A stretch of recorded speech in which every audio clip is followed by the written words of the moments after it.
say nothing real. Love bombing love. 2. They've got crazy ex stories, but they were the chaos. 3. They always want more from you, but offer the bare minimum. 4. Their best behavior shows up only when you're pulling away. Red flags don't disappear. With time, they multiply, and the moment you excuse them, you teach that person exactly what you will tolerate. Say it with me. I'd rather be alone than emotionally bankrupt. You don't need to be more forgiving, you need to be more discerning. People aren't bad for having flaws, but you're responsible for who you allow in. The red flags were always there. You just needed the courage to walk when it was inconvenient. Section 3. The standard shift: how to stop settling and start qualifying. Let's flip the mindset. Most people are trying to be chosen, posting, pleasing, chasing validation. You want someone to pick you. No, you need to pick yourself first and then qualify who's worthy of access. Here's the shift. 1. You don't get people, you vet them. 2. You don't hope it works. You test if it aligns. 3. You don't build with someone who drains you, you walk until you meet someone who builds too.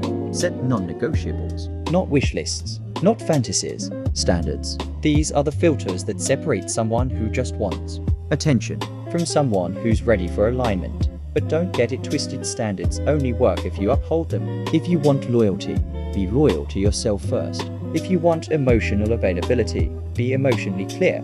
If you want peace, stop settling for chaos because it feels familiar. High standards don't scare the real ones away. They expose the fake ones. Section 4. The real one test: qualifying without games. Let's break this myth. Testing someone isn't toxic. Testing is clarity. The problem is how you test.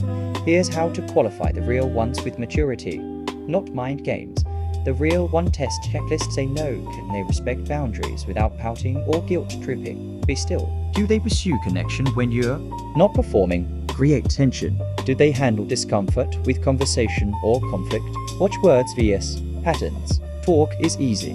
Watch who they are when they're not trying to impress you. Don't test to punish, test to protect. The real one will never be offended by your standards. They'll be drawn to your clarity. And remember, fakes are great at first impressions. Real ones are consistent after the high wears off. The truth is, you don't need more dates. You need more filters. Stop giving relationship benefits to people who haven't passed the entrance exam. Section 5. Real one or no one: how to stop playing small in love and life. Now here's the core of everything we've talked about. If they're not the real one, they don't deserve access. Not your body, not your time, not your energy, not your future.